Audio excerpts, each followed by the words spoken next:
We'll give it a few minutes, see how many people jump in here. How's it going, Carlo? How's it going, Luke? Yeah, how's it going? Good. Doing good. Awesome. I'm at the house today, so probably gonna keep the camera off most of the time. But we're closing up my office in Henderson, and Creditlift headquarters are now in Scottsdale. So we're packing up the office and be working out of the house here in Vegas, and then got an office space with InvestorLift in Scottsdale. So gonna be moving everything now, and yeah.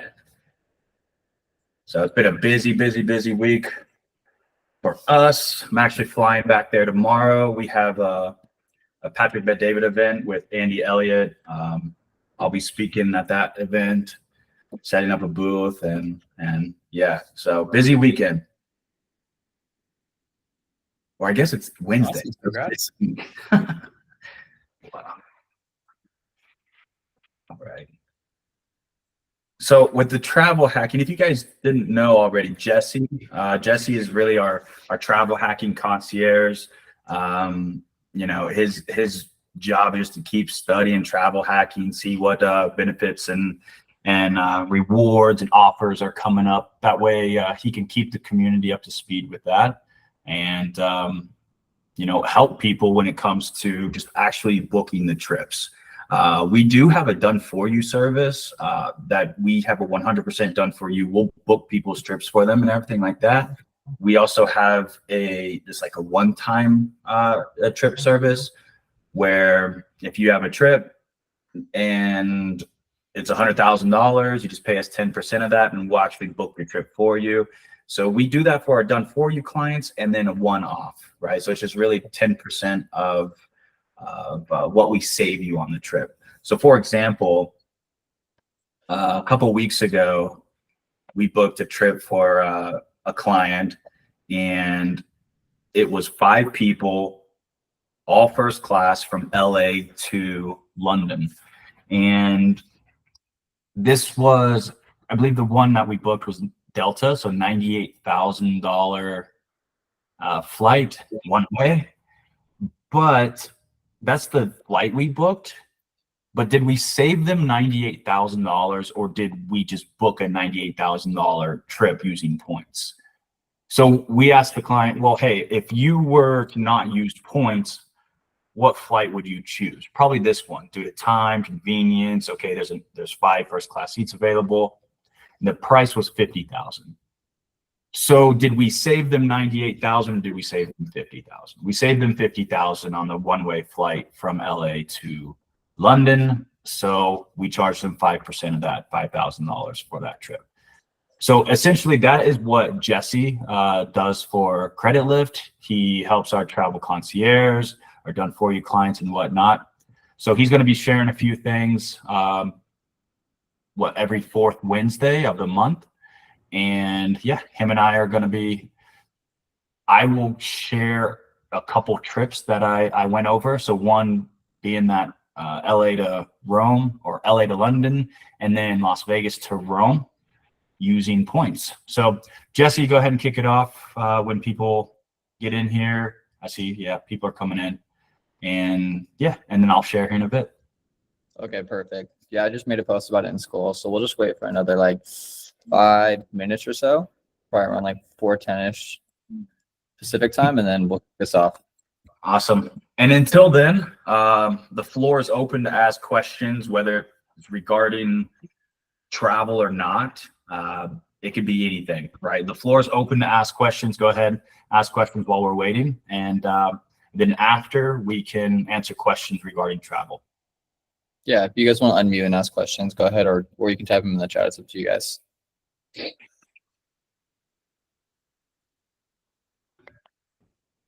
Let's start off with any wins. Has anybody gotten any wins in the past 7 days? Business, personal, credit, anything. I got my credit score up to 804. That's a win. Yes, sir. Yeah, sure. Good shit. What did you do to do that? Was it utilization? Was it any sort of repair? Yeah, I paid down one of the credit cards. Actually, we had two credit cards, my wife and I, and we paid one of them off and then paid down the second one, and that just for some reason just boosted our score. So that is because of utilization. Awesome. Which is 30% of your overall score factor. So I'm sure your wife's score also went up. Yeah. Beautiful. Is what does her credit look like? Are you credit stacking for her as well? No, just for me right now. We had to get our credit score checked because we're going through a refinance on one of our rental properties. But yeah, her score's I think around 770, right around there right now. Okay. So one thing that I do for like my wife is we don't add each other to each other's credit cards as authorized users because I want both of us to have top tier credit cards. So I have a $30,000 limit Chase Sapphire Reserve. If I added her to that, that limits her from getting the $30,000 Chase Sapphire Reserve. So instead, we both have good credit. We both apply for it. So hers is 28,500 and mine is 30,000. So collectively, we have almost $60,000 worth of available credit on the personal side collectively. Not that we need that much, but I mean, that just kind of shows how you can stack simultaneously with your partner. Yeah. Yeah. And same with like the Built credit card. So we rent a house and then rent my commercial space. So we'll use one card for the rents and then my card for the commercial space. And then we can join points. Now we are maximizing the point potential with Built and using those for travel, right? So it's just a good way to accumulate 2x points instead of splitting them down the middle.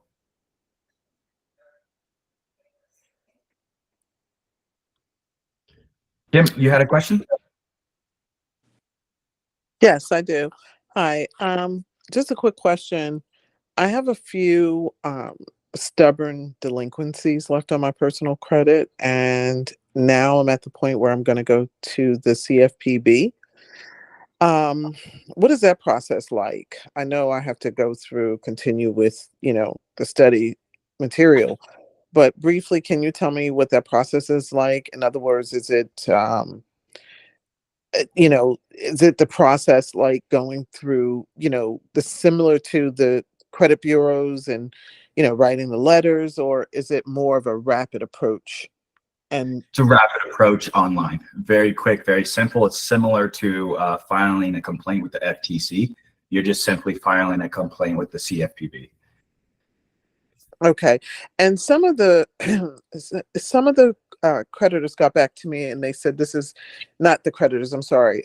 Actually got a letter from Equifax yesterday, and they gave me the few complaints, delinquent accounts that I was complaining about. They said that this is it, like they're not going to go any further with this, because it has been, each month that I've been sending the letters consistently, and so I guess they have run out of gas.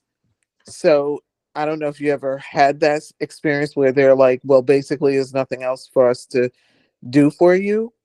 Is that normal, or would it be an approach that, okay, even though you sent me this list of delinquent accounts and telling me that, pretty much we've done all we could do, and, basically directing me back to the actual creditors, what would you do in that case if I didn't go to the CFPB? Would you go directly to the creditors, or what would you do? Dissect what they're saying. So they're saying, hey, we're not going any further.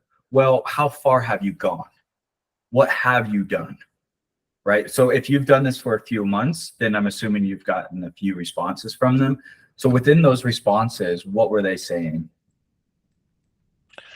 What are you saying in general? Overall, I have to say, a lot of stuff was eliminated. I would say probably more than half. Mhm. So I was very excited about that. But then it's the stubborn, it's like the stubborn four, I want to call it. You know, So what, I that mean, what are they saying on why they won't remove them? Because they're saying that saying they're because not they going verified further, them. They that they said it's verified, and they won't give me an explanation. They're sending me back to the actual creditors. I'm not going back okay. to them. So how did they verify it? They say to me that, and I've called and also sent letters. So when I call, they'll say, well, you have to, take it up with them, but they verified that this is your account. They verified your signature and things like that. That's basically all they're saying. They're not, saying, well, hey, we have this bill on, July 6th, 2019 or whatever. So nothing definitive, but they're telling me that they are mine and it was verified by the companies. All right. So they're just simply saying it. They haven't proved that they verified it. No, they told me to go directly to the creditors and get the proof. So you respond with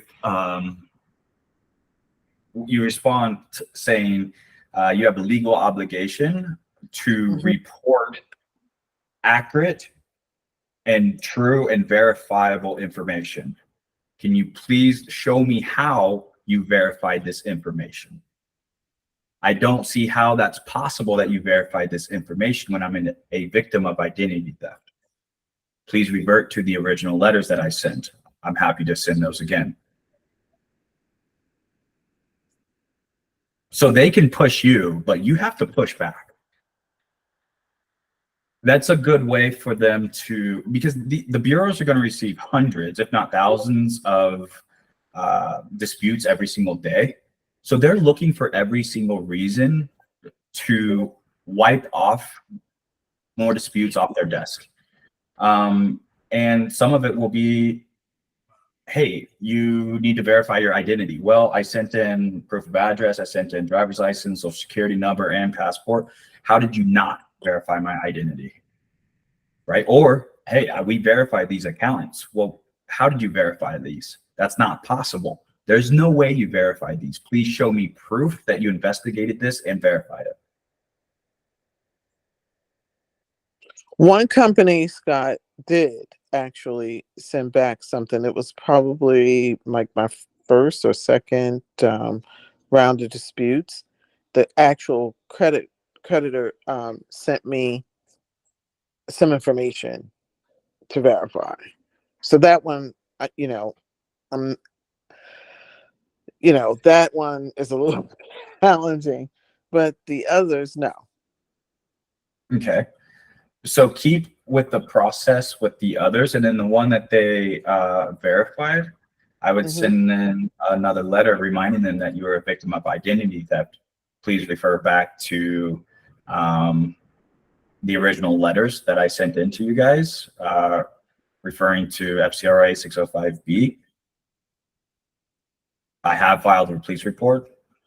Please remove this. Now, you're saying to the creditors or to the actual credit card? To the bureau. To the bureau. bureaus. Okay. Okay. Okay. Yeah. Because the So am I bureaus, doing that simultaneously with going to the CFPB as well? correct. Okay. Correct. And then I would add to that saying since these were not removed in a timely manner, according to FCRA 605B, these must be removed no later than 4 business days. And because they were not removed in a timely manner, I am going to go ahead and file a complaint with the CFPB and another one with the FTC if these are not removed within the next 5 days. Now, everything you said sounds really, really good. And this is being recorded. So maybe I have to go back and listen to the recording so that I could get the letter exactly how you just said it. Or is there a letter in our school Yeah, where there I should could find be follow-up. There should be in follow-up letters. And I know there's a lot more that I want to add to traditional credit repair, to follow-up, because there's hundreds of different style of templates and countless different types of scenarios. So basically what I want to teach everybody is understanding the baseline, like how to take a template, well, how to analyze your situation, and how to respond to that. And now there's always going to be a baseline template that fits that situation.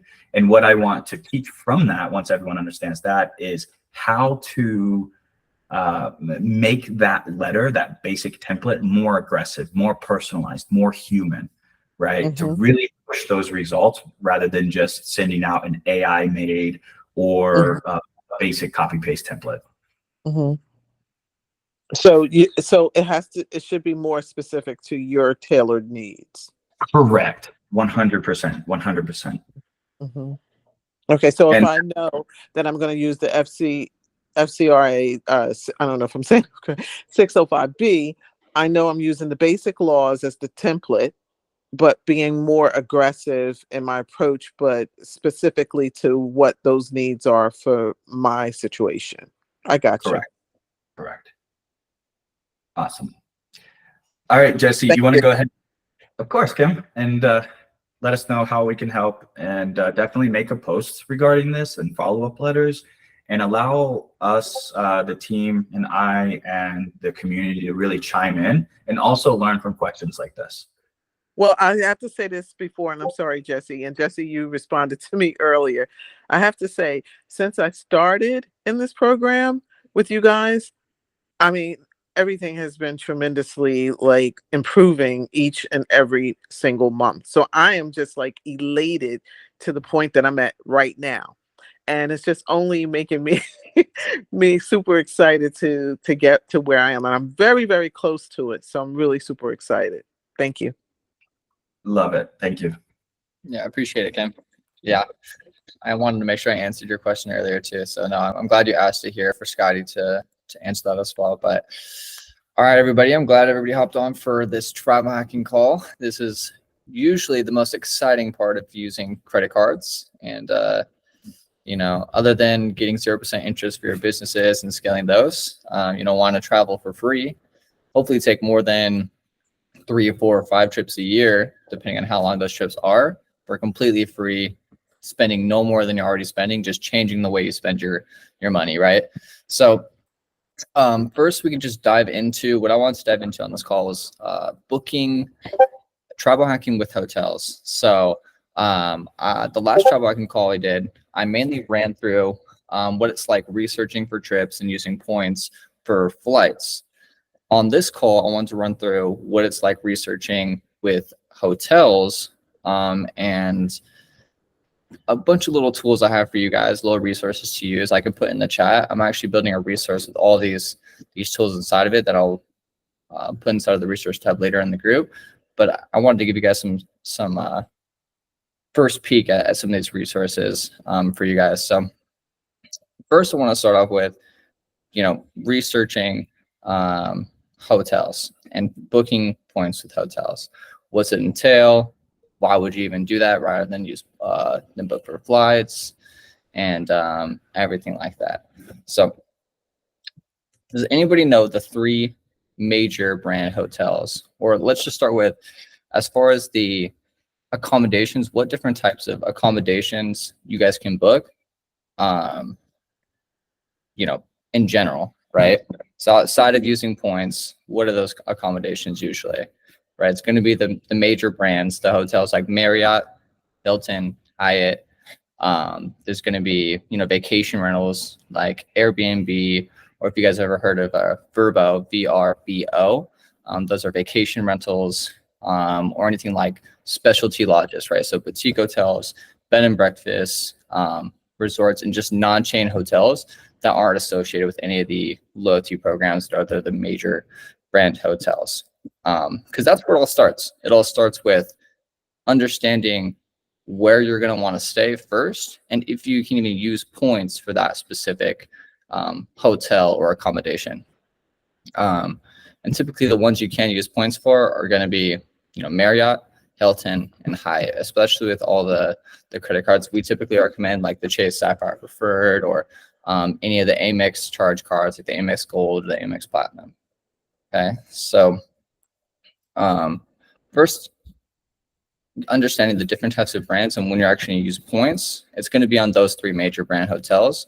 But also, once you understand which major brand hotels you're going to want to use, you're going to want to understand what different types of hotels fall under those major brands. So for example, I'm going to go ahead and share my screen. Let's see. This one, yeah. Can everybody see my screen?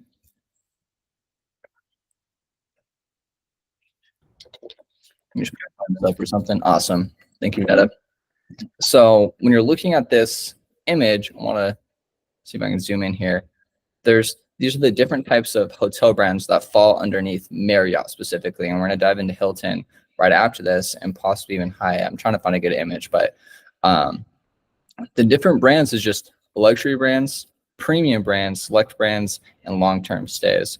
So, I mean, they're all pretty self-explanatory, and I'm sure everybody's heard of the hotels and the premium brands and the luxury brands. And there are a couple of examples that I want to run through by the end of this call. So if you guys want to just screenshot this image or look up, the different Marriott hotel brands and explained, you guys can look into these yourself. But I want to go ahead and dive into actually researching for these trips.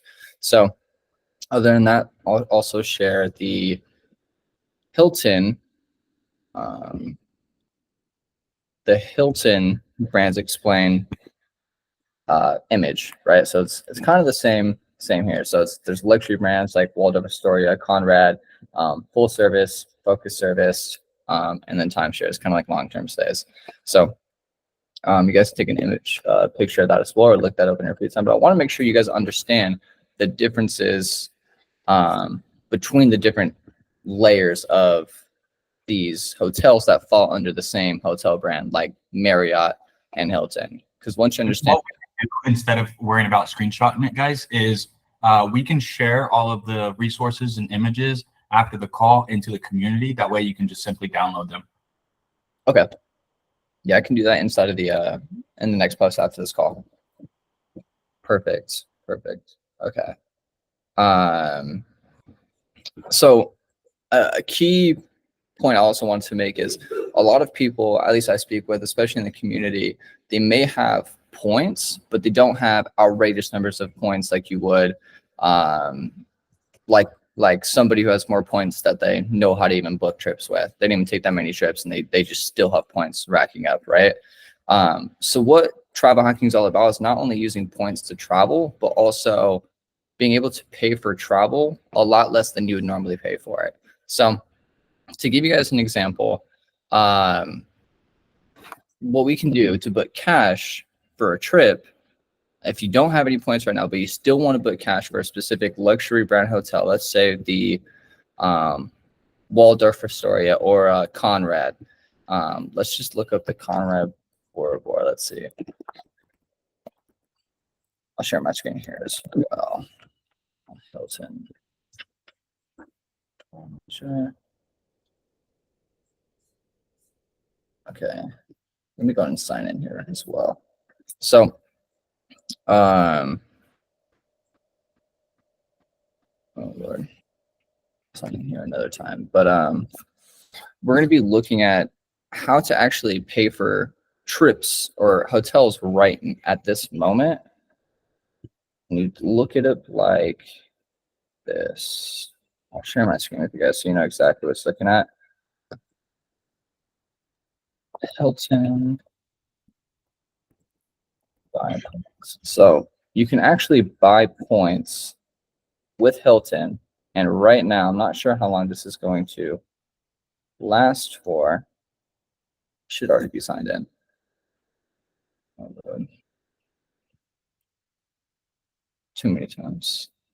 Okay. Well, there's a. I wish I could show you guys. I thought it was already set up, but there's a promotion going on right now where they'll give you up to 80 to 100% whatever points you purchase on Hilton right now. So, for example, if a stay at Conrad Bora Bora is 120,000 points per night, and you just want to stay there for 4 nights, it'll be around 400,000 points. I would normally show all this, but it won't let me log in right now. And typically, if you have silver status with Hilton or gold status with Hilton or up, you actually get the 5th night free. And that's on all the major hotel brands, I'm pretty sure, as well, Marriott as well. So it'll be around 400,000 points to stay at a Hilton Conrad Bora Bora, one of the luxury hotels. And you can actually purchase those points. It would typically cost around $2,000 per night. So the entire 5-day trip will be around $10,000, $11,000. You can actually purchase that same amount of points through Hilton for only $2,400. So around, because you get 240,000 points for $2,400. And then also they give you 100% bonus back. So that way you actually get over 400,000, 500,000 points just for purchasing it through Hilton. So you can take that same $10,000, $11,000 trip for only $2,400. And another good thing I wanted to run through with everybody is going to be, let's see this.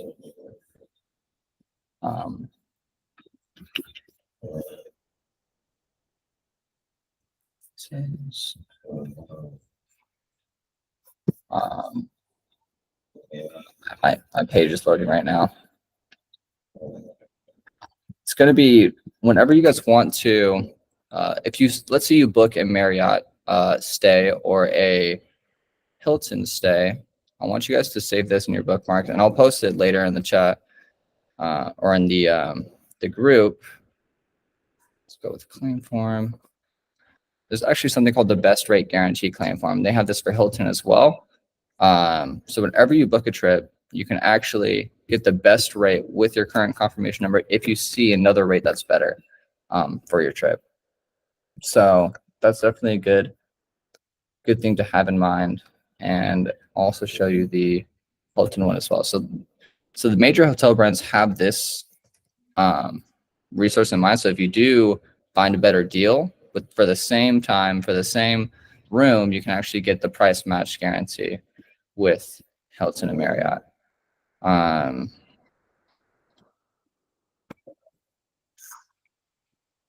Other than that, I wanted to actually research the trip, but it's not letting me log in for the moment. So I'm gonna let Scotty take over and explain some of the trips we've booked in the last couple weeks or so, while I'm trying to get this up and loading for you guys and actually show you some research here. Scotty, if you want to take over. Yeah, for sure. So I just planned on reviewing a trip that I booked for a client of ours. This one was just airlines because I think they're going to be staying in Airbnbs. So let me see if I have a photo of their entire trip. So I did screen record this, but there was a little mishap. So I was only able to use the screenshots. So here's the thing, even though I'm very, very experienced in this, we all make mistakes. And to be a good teacher, you have to make the mistakes. So that way you can also teach how to prevent those mistakes. And I think that's something I'm pretty good at, is making the mistakes before anybody else and then figuring out how to avoid those. So I was recording this entire trip. It's a married couple. They're actually doctors here in Vegas, really good friends of ours, and they just got married and they want to take their dream vacation to Rome. And they want to start a family, but they want to take this trip. And they were thinking it's going to cost $30,000, all this money. And I was like, whoa, no. Hey, I've been getting you guys the right credit cards the past year without you even knowing my 12 to 24 month intent with you. You guys have been racking up enough points that I can book this entire trip for you. Let's book it. And they had no idea that they were going to be able to book this entire trip on points until I realized what it was they wanted to do. So luckily I was able to help them and book their entire trip. So Essentially, it's Rome. They're going from Vegas to Rome, and I'm going to pull up these photos and just start sharing my screen or desktop. I'm new to Google. All right.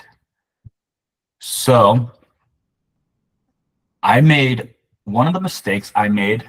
I know this kind of looks like a shit show right now, but one of the mistakes that I made was thinking that I didn't do my due diligence on what can transfer to where, right? I'm pretty familiar with what reward points can transfer to what airlines, and I made a mistake thinking that I could transfer out to, what was it, Jesse, like American Airlines, where I made the mistake. Yeah. Yeah.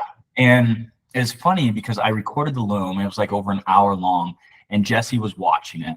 And during the whole video, he came back in the office next day. He's like, oh no, what was it? Chase doesn't transfer to American, right?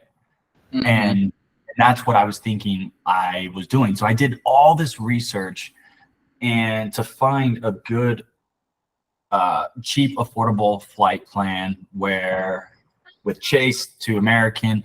And remember, when booking flights for other people, you have to tiptoe around a lot. Their preference, their time, the dates that they're available, right? We all have lives. So it's like, it's super easy booking it for me. I'm like, hell yeah, I'm just going to book an extra week to save 300,000 points almost. That's okay. But not everybody can do that.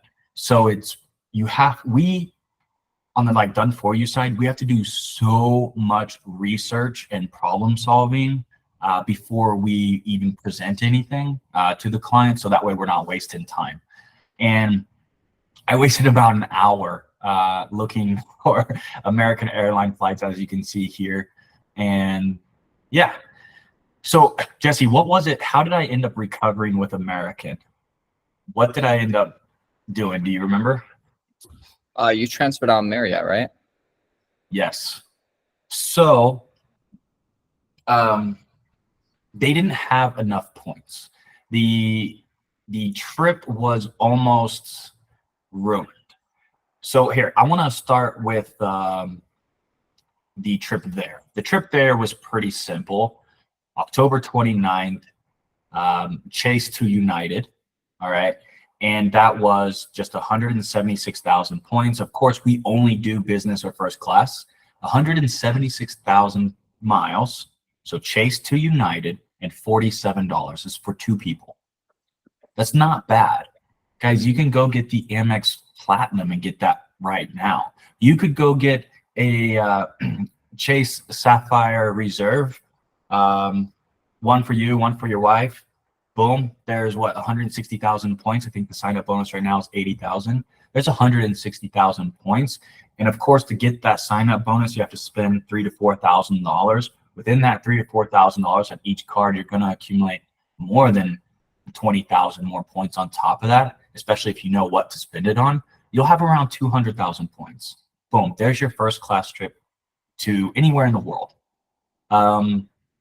So I was able to book the flight there real easily. Now on the way back, they had some Bilt points, they had some Amex points, just not enough. And so what I ended up doing was quickly recovering, right? Because these are some best friends of ours. I am not going to be the bearer of bad news. I am making sure that they make this trip. They are, before they start having kids and a family, they want to take this trip. So I wasn't going to prevent that. So what I ended up doing was I had, I think, like 500,000 points, Marriott points, and Marriott points can transfer to American Airlines. So I transferred points, my own points, over to their account to book their return flight home.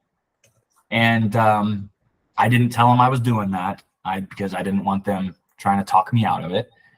But I was not letting them not go on this trip. Now, the mistake that I made was not doing my due diligence and seeing typically how long that transfer takes from Marriott to American. Because typically it can take 5 minutes or 48 hours, depending on the amount and really like what your account is used to. So let me elaborate on that. You do not want to transfer 250,000 points from Chase to United and it be your first time, because it's possible that you get your points locked up and they have to call you and make sure that it was actually you and this and that. So you only want to transfer the exact amount that you need, maybe a little bit more, right? Maybe around 10,000 more points, but don't do too much because you can get them locked up and frozen. So the Marriott to American Airlines, I looked it up and then I called Marriott and I'm like, hey, this isn't showing up. I think a few days went by, 4 days. It's not really showing up. And they said, oh, it can take anywhere from, 2 weeks to 30 days. I'm like, what? And the problem with that was there wasn't very many available flights and seats back, at least around the dates that fit their timeline with the amount of points that fit what they had. So, of course, me transferring Marriott, it's only half. So if I transferred 400,000 points, it's equivalent to 200,000 American Airline points. So it cut my value in half and found out it wasn't even going to transfer for up to 30 days. To be honest, I still don't even know if it's done transferring. But so that was mistake number one. Then we went back. He came into my office and we went to book our return flight. And I was able to find a killer deal, as you can see on this screen right here, from Rome to Las Vegas. And let's see, I think what happened was we didn't end up going with that one. Outbound. Yep, here it is. So we ended up going to KLM. Okay, there's the on the way there.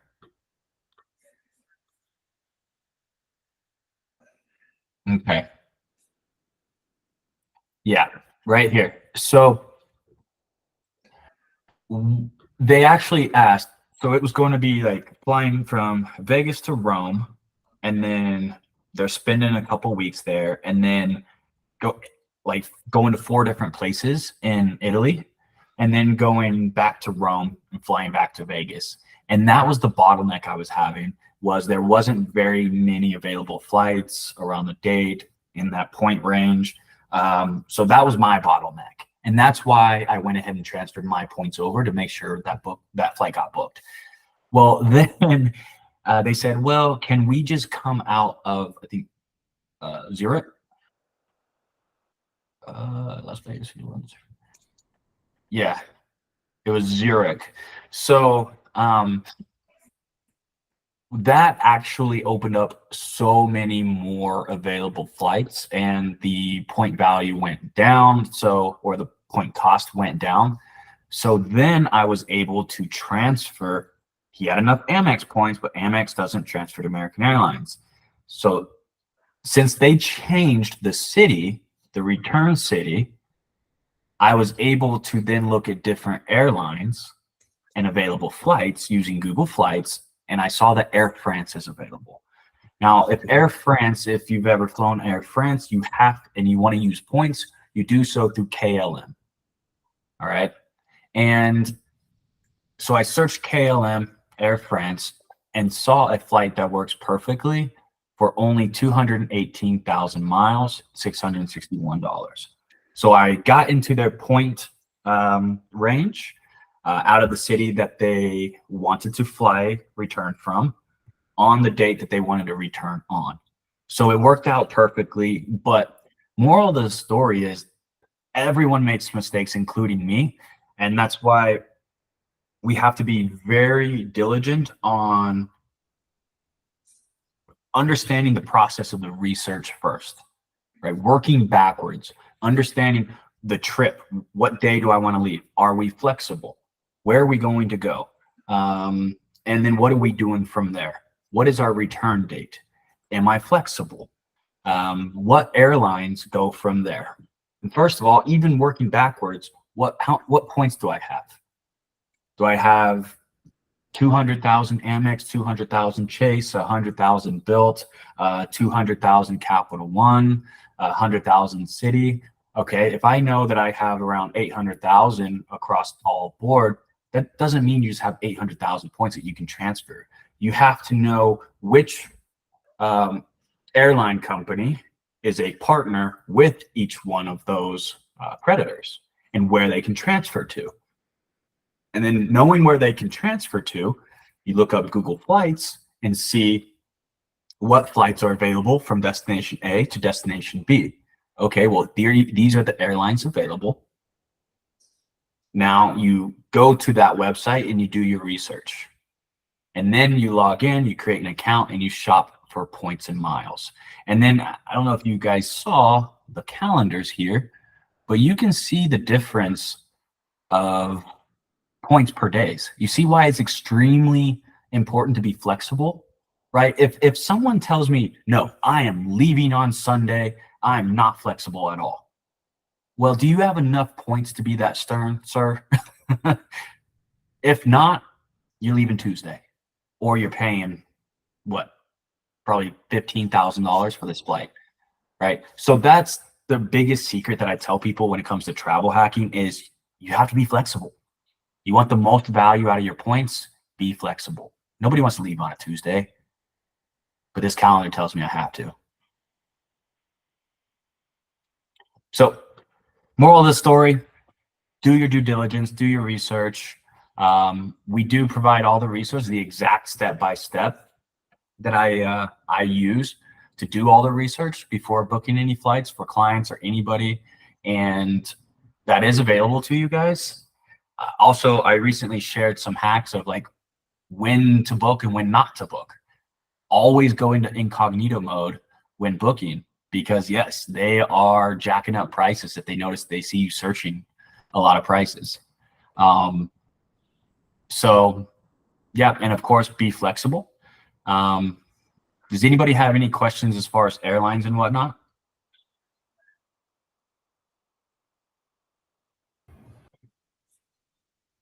Yeah. No, I was just going to talk about, being flexible in the calendar, especially at the hotel. But Justin, do you have a question? I think you just unmuted.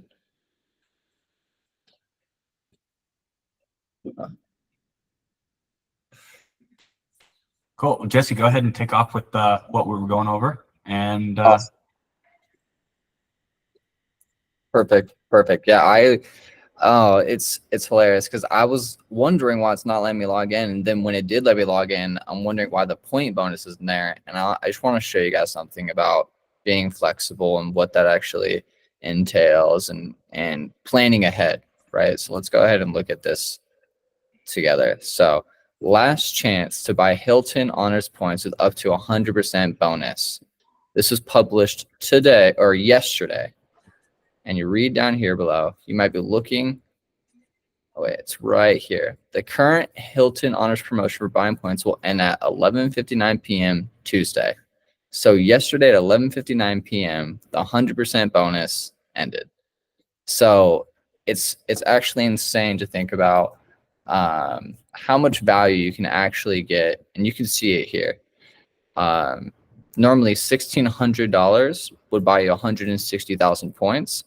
But from yesterday, I think they had it for a month or so.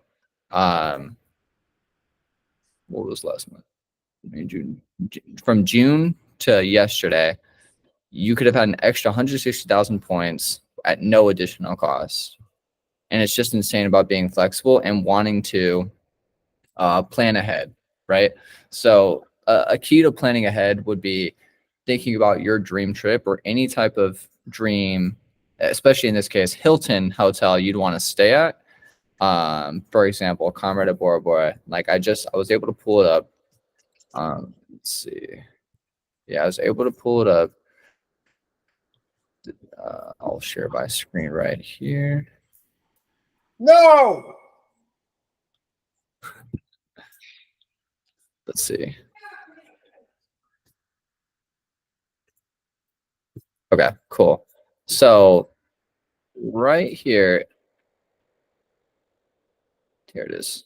You can actually see, let's just start with July. You can see I booked for 5 nights and the daily, this is per night. This is not the total trip. So per night is 120,000 for 5 nights per night. A week after, this skyrockets to 9 times the same amount per day. So this is almost 1,000,000 points per day to stay at the exact same room at the exact same, not the exact same time, but just about the exact same time. 1 day later and leaving 1 day later. So it's super interesting to see that. And like Scotty said, the biggest key we could always give is being flexible. Like here in September, you would have been able to book 5 nights. Let's just click on it, see what it says. 5 nights, use points, 1 bed. Any one of these, we could just go with 120,000 per night. Everything else is 700,000 per night, over 1,000,000 per night, right? So 120,000 per night is a steal. And then we can look at the deal. Let's go back here. 120,000 per night. Unfortunately, I don't have any points in this account yet, but you'll see if you select it and you have at least silver status with Hilton, you could actually get the 5th night free. So it'll only be, what is that, 460,000. And then if you go based off of the same number of points here, it would be what, 240,000. So $2,400, like I was saying earlier. And you could book for this same hotel. And I want to put it in USD so you guys can see how much this would be typically. So this would typically be around $1,500 a night, and you can book the same cost it would take. What is that? 2 nights without, with the points, with the point bonus, it would be 2 nights here, but you can have 5 nights here for the same exact amount of money. So,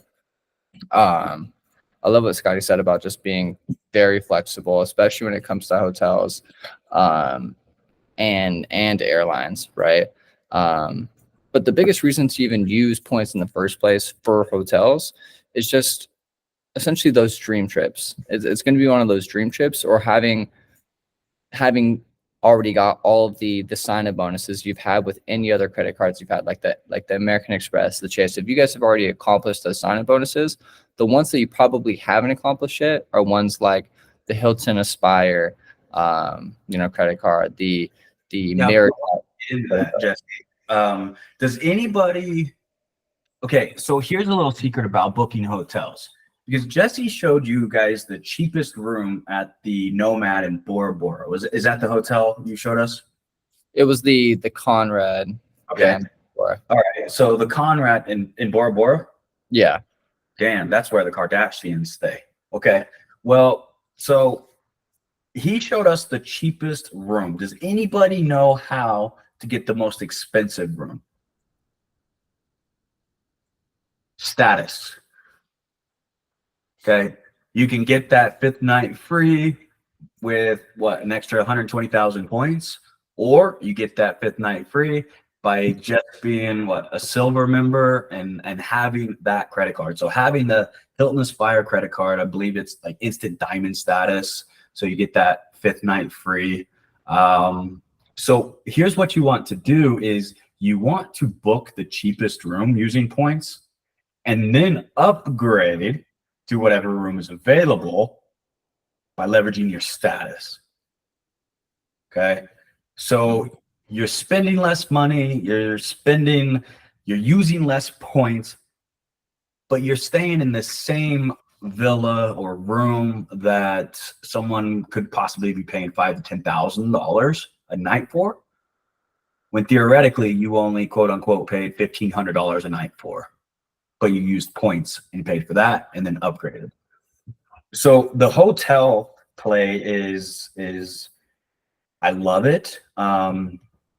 You know, I haven't used it near as much as flights, but it's definitely a status play, right? Like I don't really go after status on airlines so much because I'm flexible with airlines, because I'd rather just never have to pay for them. But when it comes to hotels, you have to think about where you're going, right? Like I went to Fiji. Hey, what's the best place to stay in Fiji? Oh, it's a Marriott. I was in New Zealand. What's the best place to stay in New Zealand? Oh, it was a Hilton, right? So thinking about that, you can think forward and plan ahead. And all right, hey, I want to pay for this hotel using points. I want to get the 5th night free. Go ahead and get that credit card, get the sign up rewards. You know, use that, book the trip, use the credit card on any expenses at the resort for 25x points. And essentially the play that I did in New Zealand and Fiji this time last year, it completely paid for my next $50,000 vacation by just leveraging the right credit cards at the right time on the right expenses for that hotel. So I booked a trip for free and then got access to more credit cards to get status, use the sign up reward bonus, got the points, used that credit card at that hotel for 25x, accumulated the sign up bonus, and now my next vacation is free. Right. So it's a lot to think about and a lot of play. I'm super excited. Jesse and I are coming out with another ebook regarding travel. That way everyone can kind of understand the baseline, the basics. This is what everyone needs to know to be able to go from here, right? That's what we're focused on. And then I'm recording a shit ton of videos regarding travel hacking, right? Haven't been able to record as much on travel hacking, and we are bringing a ton to you guys. So I'm booking a lot more trips for people. Just booked one from Oslo to Canada a few days ago. I think there's a reel out about that one now. So what I'm doing is I will be screen recording and talking my way through it and then sharing those with the community. That way you can just watch those and analyze how I'm doing it. And then you can just repeat what I'm doing and implement that for you and your trips.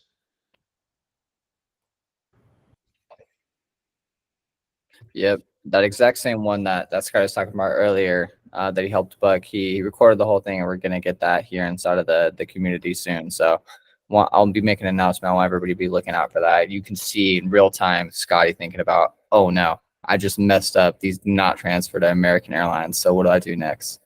So, yeah, that mistake cost me around 400,000 Marriott points, but it's okay. It's a friend of mine. And I wasn't going to ruin their trip. All right. So can someone, I'm actually going to pick a random person unless it looks like they're on the phone. Who all is in here? How about Kurt? Hey, Kurt, how's it going, my man? Can you answer this question? What credit card issuers or banks allow you to transfer the points that you accumulate out to travel partners like hotels like Hilton, Marriott, and airlines like Southwest, American, and United? What credit card issuers and banks allow you to transfer?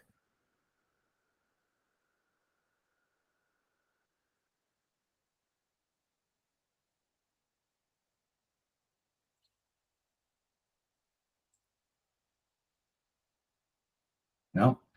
What about,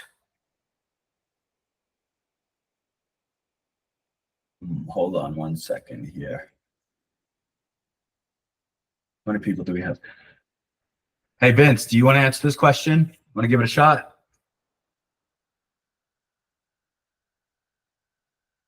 Can you hear me? Yeah. I believe it's Chase Sapphire, but I could be totally wrong.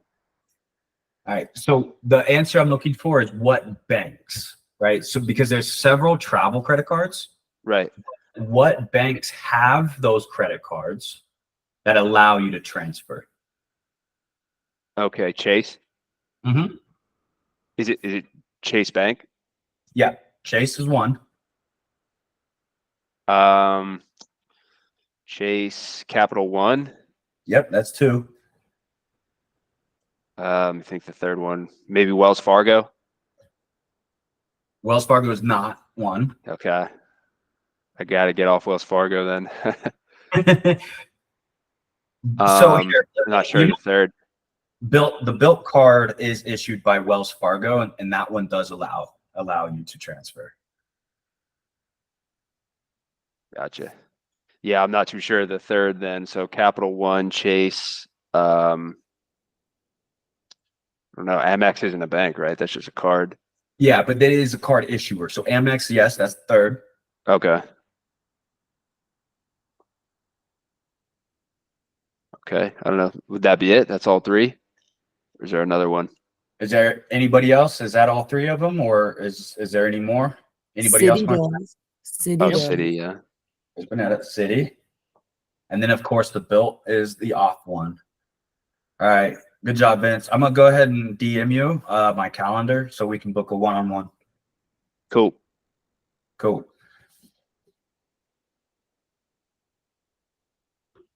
Awesome. Jesse, do you have anything else? Does anybody have any questions or anything?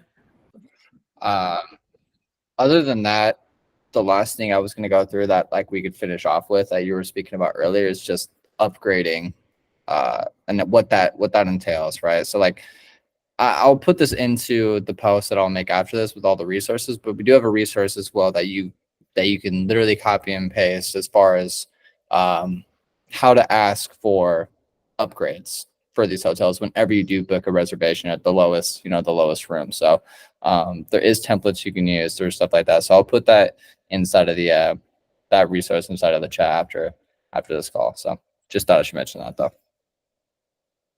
Awesome.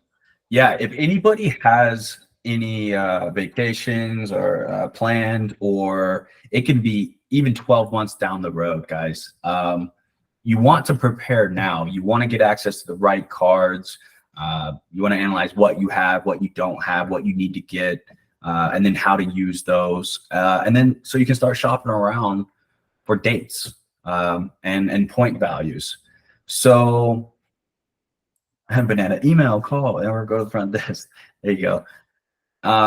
So yeah, share in the community if you guys have any trips or anything, and we're happy to kind of help you and guide you through that. So we're here for it. We're going to be recording a lot more in-depth videos going over travel, but I think as of right now, that's all I have. And I'm happy to help anybody book their trips so we can record more videos, do some research, and provide that to the community.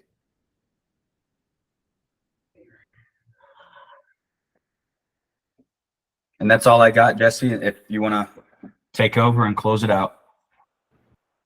Yeah. Just wanted to see if anybody else has any other, travel hacking related questions for the rest of the call. I know we're coming up here on the hour, so just want to see if anybody else has any questions. If not, okay, yeah, Thomas, you want to ask a question? Oh, I think you're muted. Can you hear me? All right. Yeah, So, we can hear you. just to go over what you said, is there a prerequisite for like travel cards I should have now? I have the Amex Platinum for my business. I'm sorry, the gold for my business, the platinum for myself, and I have the Chase card.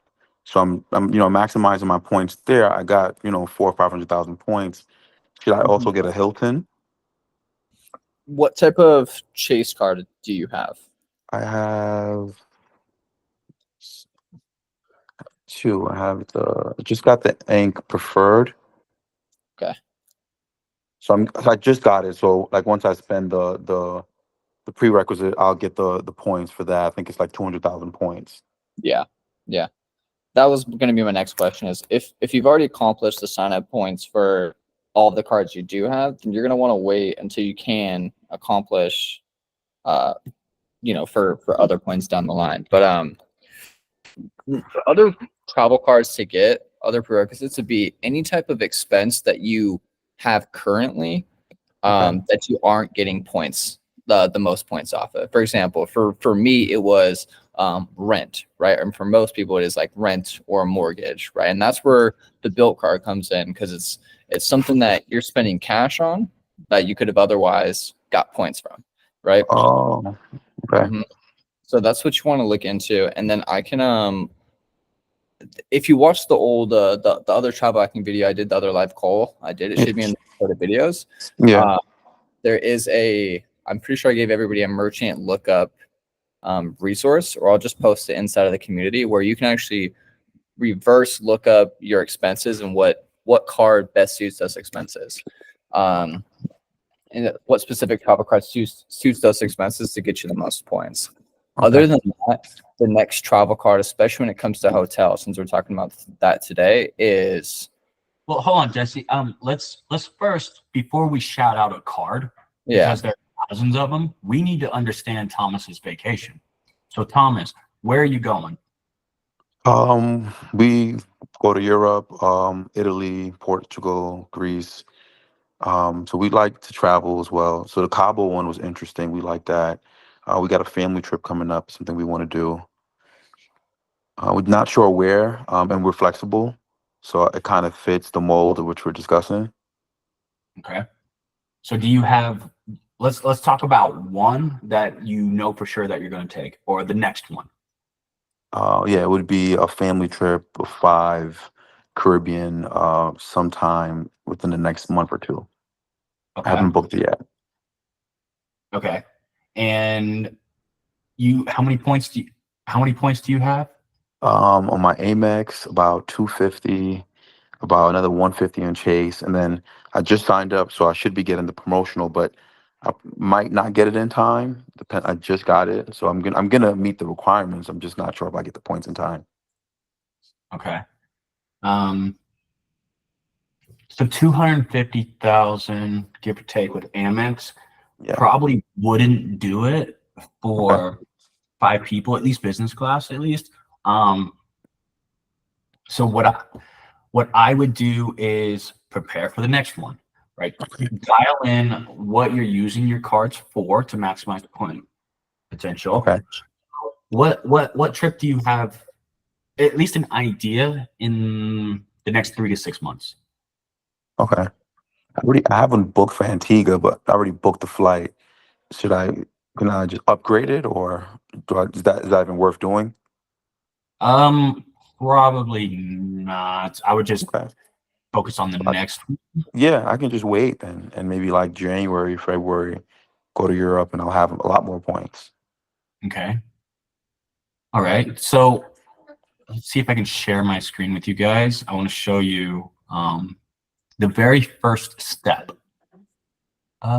Window. Here we go. The very first step that you guys need to take when doing research is dismiss. Can you guys see my screen, or does it look goofy? I don't. No, we can see it. Okay. So, award hacker. This is the very first thing. Everybody should bookmark this, award hacker. And it is very, very slow. So I don't know if it's going to pull up for you guys live. But as you can see here, the last research I was doing was Las Vegas to Rome. There's the friends, the trip that I was talking about. And then we always book one way. We never book return or round trip. One way, first or business. Let's do business because that's more broad.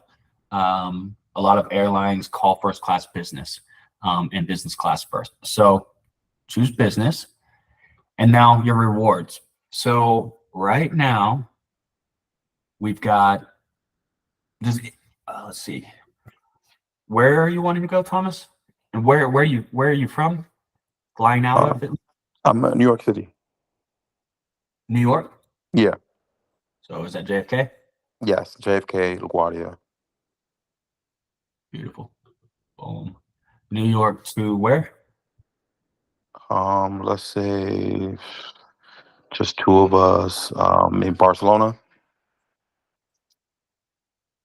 Barcelona. Beautiful.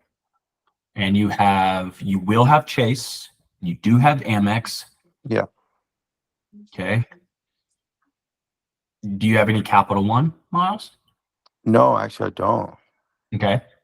All right. That's Yeah, what we would look at is Amex and Chase. okay. So what this is going to do, it takes forever, guys, so I'm sorry if it doesn't pull up, but what it's going to do is show you what flights are available from New York to Barcelona using points, frequent flyer programs, Chase and Amex. Okay. Now from there, it's going to show you United, several different airlines. See, of course, error. Going to show you several different airlines. Then you go to Google Flights and see what's available on your dates. And these airlines that pull up that you can book with points, you're going to basically reverse engineer and go to those airlines. So United, right? Chase transfers to United. So we know that, all right, I'm going to go look at United flights.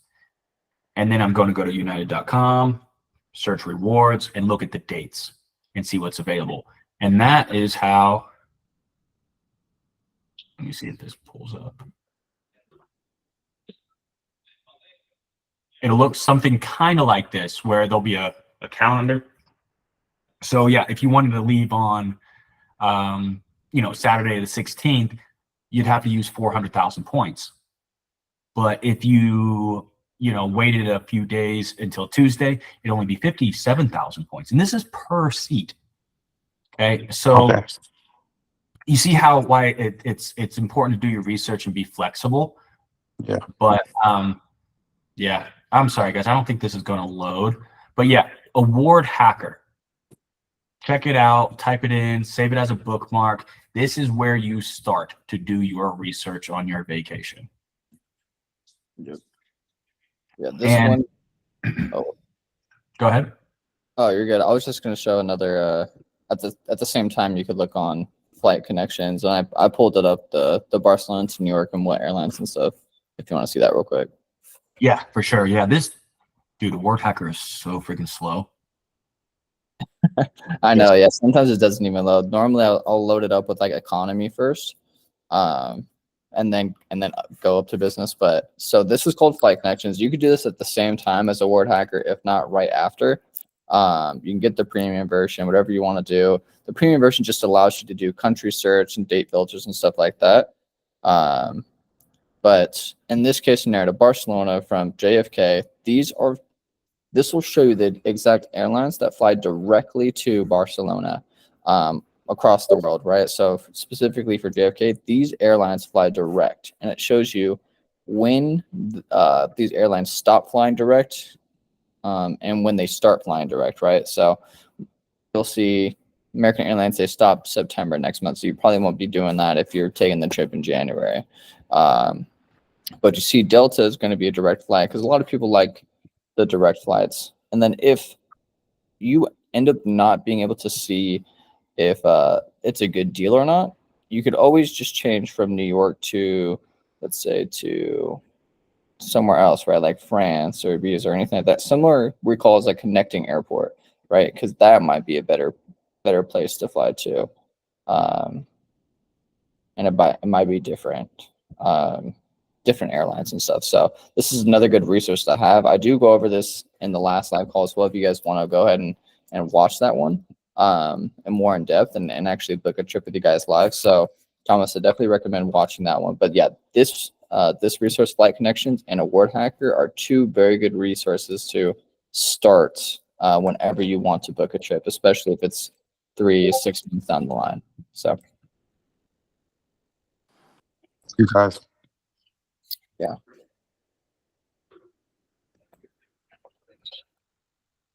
Does anybody else have any other questions, travel hacking related or not, that we could help before we hop off this call?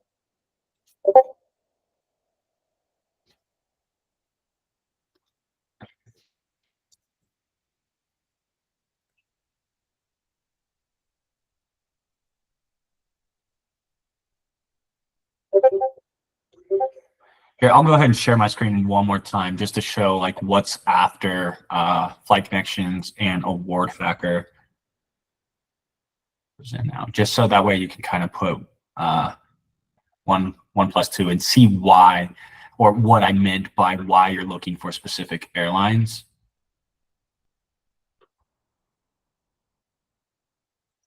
So we're here in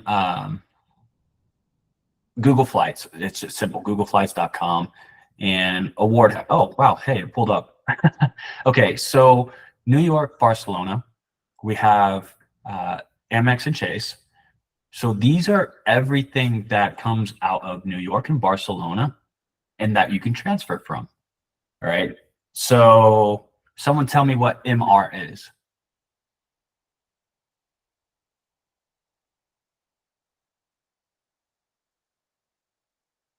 Hey, people that answer, I'm giving away $500 one-on-one sessions for people that answer. But Chase is UR, Ultimate Rewards, and Amex is MR, Membership Rewards. Okay, so we have Award Hacker and then Flight Connections. This is going to tell you what airlines that fly from JFK to Barcelona using points, and they really give you a baseline point value. And this is business. So we've got 45K, we've got Virgin at 48, we've got British Airways, Virgin, Air Canada, British, United, Air France, Qantas, right? And more.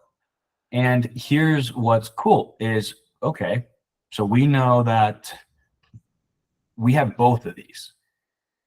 But do we want to choose United when maybe you only have 200,000, or maybe you only have 100,000 Chase and 100,000 Amex, but you want to bring two people? That isn't really enough. So you can combine your Chase and your Amex to an airline account that accepts both. You can't transfer your Amex to United, but you can transfer your Chase. So how do I get enough points to book that? Well, don't use United. All right, let's go use Air France, or let's go use Virgin or Qantas or British Airways or Air Canada, right? So we can then go to Air France, which would be KLM, and then do our research on that. Because now we know we can combine both Chase and United points, transfer them both to our Air France KLM account, do our research on dates that we want to fly, and go ahead and book those. That's simple, guys.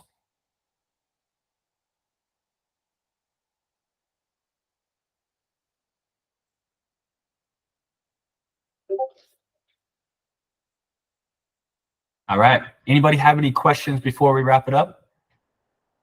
I'm happy to stay on for a few more minutes to answer questions.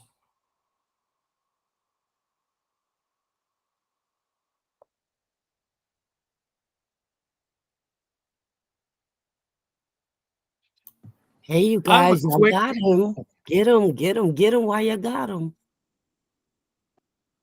I have a quick question regarding Alaska.